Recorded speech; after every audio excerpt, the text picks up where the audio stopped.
Welcome back to Art with Mackenzie. I'm Mackenzie. Today we are going to be modeling an IM high explosive with tracer round, 120mm tank round. This little beauty right here is fins that pop out that we're going to be modeling, and it's going to be a stackable model. So let's get started. Here we have our basic cube, and we are going to start off, as we always do, by cleaning up our screen. We're going to make it bigger here, get rid of the 3D cursor, get rid of the light, get rid of the camera, expand our view a little bit, go to the negative Y view, and we're going to start inserting our reference images, and I will leave the links for the description of that down below. You can find it on the General Dynamics site, where they manufacture these things, and that's what I'm going to go with today. Now I need these to be a certain height, because I do sell these on my Etsy page, and soon to be functioning website. So I use an old stub that I've modeled before. On a previous video I did that for a heat round. They all need to be the exact same size, so I'm not going to model it here, but you can go back to that one video and check it out to see how I modeled it. It's fairly simple, and not too complicated. So we'll add ourselves a cylinder, bring it down with GZ, and scale it to the exact size that we want, and I want it to be just slightly smaller than the interior hole of this stub, and I zoom in quite a bit. And on all of these rounds I'll be doing very precise moves, so that's why I zoom in very close to get it exact. When I do move any object, I will use the shortcut G and then the direction. So GZ to move it up and down, GX to move it along the X-axis, and GY to move it along the Y-axis. By doing this, I know I don't go outside my variable at all, and it will be exactly precise because it needs to be when I print these for manufacturing. And you'll see here I'll go into the X-ray mode, and I will see the tolerances between what I'm modeling and the stub itself, and I eyeball it. If this was more than just a modeling program and more of a CAD program like Fusion 360, we could see the measurements in between. And while I could be doing this on Fusion 360, I did that before with some of my earlier rounds. I like doing it on Blender because everybody has access to Blender, and y'all don't want to be getting like 5 million different programs to do your modeling. And I'm not doing anything special here. Some loop cuts, hitting Alt, and then the line to select the entire loop cut, S to scale. Nothing too crazy. We've done this before. And if you're asking yourself, well, why am I wanting to learn anything about a heat round? I don't want to make a heat round or this IM HET round. This is silly. This is silly. Well, I'll tell you why. Because you probably already modeled a donut. We've all modeled the donut into our first foray into Blender. And what did you learn from that? You learned how to use Blender. And everything that you model, whether it's a donut or a 120mm tank round, you're going to learn something. And if you don't, then maybe you're not doing it right. Or if you don't learn something, then you're a professional and you don't need to be watching these videos. For me, I've modeled everything from that donut to the planet, to that eyeball and that awesome intro that we have now. And I've learned something every single time. And that's why I can go through and knock out one of these rounds fairly quickly, whereas a year ago when I started, I'd have no clue what I'm doing. So that's why we want to do this.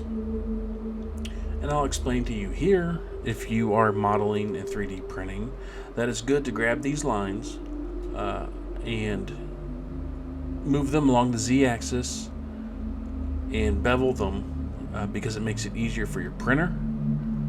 It reduces the amount of failures you have, and bevels look nicer. And when you have a bevel, you don't have a sharp edge that would require a support. And I am modeling all of these, or printing all of these, on a Anycubic Photon Mono 5S resin printer, and that thing is a beast. I highly recommend. No, they are not sponsors. I don't even know if I can get sponsors on this thing. But that'd be great. That'd be great. Maybe if you guys, if you're watching this and you're not subscribed, subscribe to this channel. That would be dope. Then I can get sponsors, and then I can bring y'all more content. We can all learn stuff better. That's what this is all about, learning stuff. All right, what am I doing here? Pay attention, Mac. I deleted the top and bottom face, and I used a modifier, the solidify modifier. Learn words, you nerd. And I gotta tell you, on Blender 4.0, I am not a fan of this new modifier sub-menu thing. Don't like it. I gotta find stuff again. I kind of liked it when it was all one big fat menu. Now they've subdivided it into different things without using a modifier, so you still just gotta find everything yourself. It's a bit of a pain. I'm not a fan. So if they have an option, or if there is an option that you guys know, leave it in the comment section below on how to take it back to the old style. That would be fantastic, because I just don't like it. So back to modeling, because that's why you're watching it. You didn't want to click on this video just to hear me yap on. Yeah, that was it. That's all I had. I got nothing else. We're just, you can see, we're scaling and trying to get a good match to what the picture is. And it's really hard to find a good reference photo for these rounds. So a lot of it is eyeballing. If I could model these to like the precise measurements that these things are built at, I would love to do that. But finding those are next to impossible. So a lot of it is eyeballing.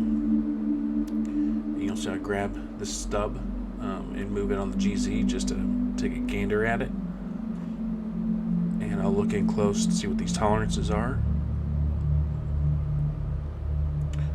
And if they're not to my liking, then I'll adjust it, because I really only want to print these once. And I gotta tell you, from this model alone, I've had to print it how many times? About 4 times. And just getting and modifying it each time, just slightly, just barely, because what I model and what actually I print out doesn't always match. Looks great in the render, doesn't quite work out in the print. So because these are stackable, I also like to model the propellant on the inside. A lot of these are pellets. Sometimes it's more of a powder. So I'll just do a basic cylinder and paint it black as the propellant, and that's how I do. That's how I do. And the trick to this propellant, if you do want to model this yourself and print it out and have your own awesome little tank round, is to make sure that the shell that you just modeled slides over the top of it. You don't really care about the top of the propellant.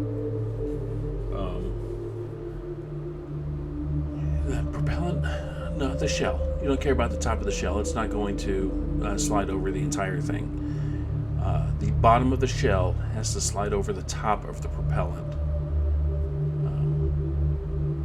Otherwise, it's not going to fit. And if it doesn't fit, then you must have quit. And that is a joke for you old people out there who know exactly what I'm talking about. And if you don't know, I don't know what to tell you. It was a solid joke for all of us old folk. But if it doesn't fit, it's not going to work. So make it work. You'll see I look down here again at the tolerances and bring everything back up, making sure everything slides down and fits. I'm sure there's some gravity modification here where I could let everything just like settle down itself, but I haven't quite learned how to do that yet. So I don't do it. And we'll move on to the warhead, because right now we just want to model the base shape of the propellant to see where it's going to sit. But we'll be modifying that propellant quite a bit a little bit later on. So this warhead will slide down into the propellant and everything will fit together nice and tight. It's going to be sweet. So back to the modeling, and enough of me yapping. I will model the entire length of the warhead down here to these retractable or fold-outable fins, which we will also model separately. And I don't know how it exactly looks on the inside here, so I am just kind of guessing. So I'll bring these edge loops down and make the core cylinder about as thick as it kind of looks in this here photo. I'll grab this edge as to scale, give it a slight taper, and then hit GG to move it up and down, or GZ to move it up and down.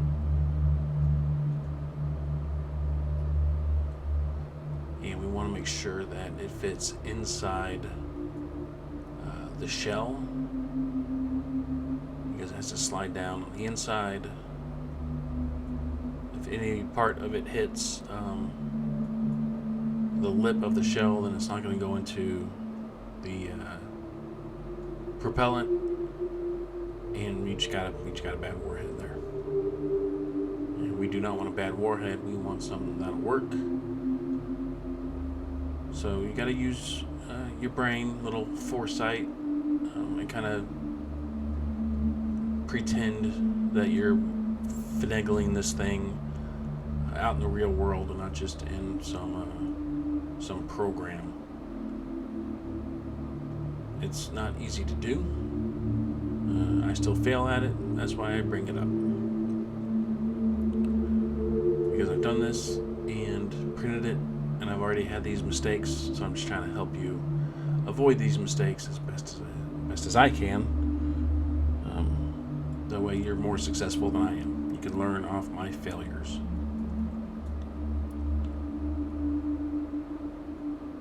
So we'll go back into X-ray mode. We'll use X-ray mode quite a bit.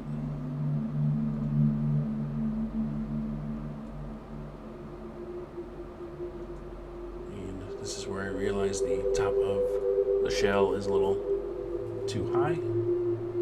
So I'll bring that down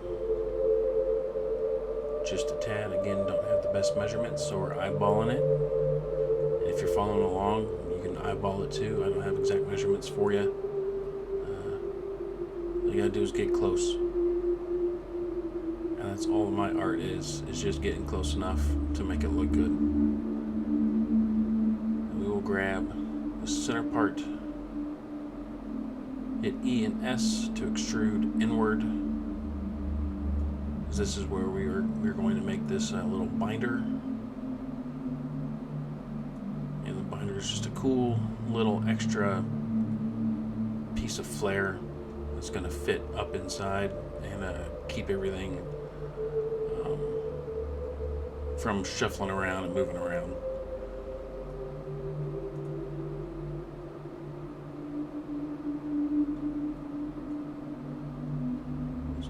Doing is making this one section as close as I can, as clean as I can, is what I'm trying to do here. That's why I deleted the edge loop. So when you hit X, it'll ask you if you want to delete everything. Go down to that bottom, the middle section, and hit dissolve edge loop only. And you'll get rid of the edge loop and keep all the faces and all those other polygons. And we'll fix a little sort out, and that's where we will have our binder, which we will come back to later. So right now we are going to start working on the curvature of the warhead. When we're done with the curvature of the warhead, we will call it a day. And I add Control R, scroll up on my mouse wheel several times to get a whole bunch of edge loops. And we'll go to this proportional editing right here where the arrow is. And I'll scroll my mouse wheel just to edit as much as I want to, which is pretty big girth of where I'm going. And then G and Z will bring it up to let it match the reference photo.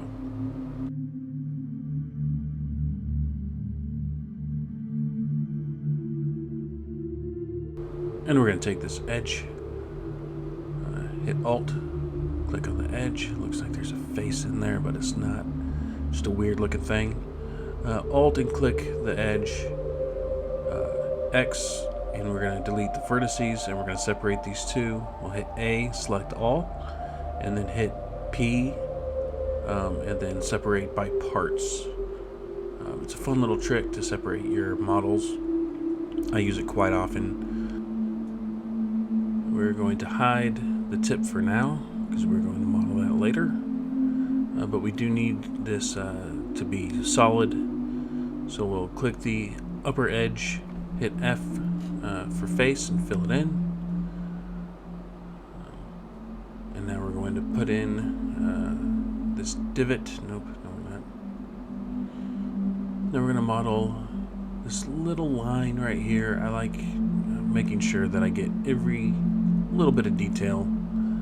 It helps add to the quality of the model. And with painting, sculpting, sketching, the best thing you can do is detail. The more detail you have, the higher quality it's going to be. It doesn't matter if you're a great artist or an artist just starting out. You add more detail, the eye is going to see it, and it's just going to know that it's amazing. So we'll add this bevel. I'll throw in anywhere between 5 and 10 edges to soften it up. And we're going to do just about the same thing here. We're going to take these two edge loops, E to extrude, but this time we're going to extrude out. Grab these edges again, bring them up because they're easier to print out. And having this little lip also makes it a little bit easier to paint because I do paint these myself. We'll throw in a few more edge loops. E to extrude, S to extrude inward. Take your edges, move them, bevel them, make them all purdy-like. Because a purdy edge is an edge that's easy to model. And I did have a little oopsie-daisy here. So I'm going to, I don't know what happened. So I'm going to click just these edges, scroll it out. I'm going to add 12 segments to make them nice and really smooth. And then we'll come in. I'm going to shrink this down a little bit.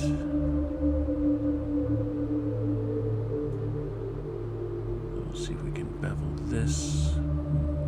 Nope. You know what? I'd say it looks good. Looks pretty close. Good enough for government work. Alright, now we'll go back to this top here.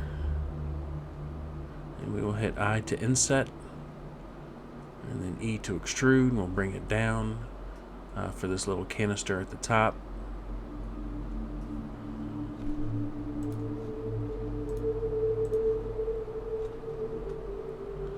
And we'll bring it down a bit, and this is where we're going to call it a day. And we'll pick up in the next video where we'll continue. So thanks for tagging along and playing with me, doing some art. This is a 3-part video.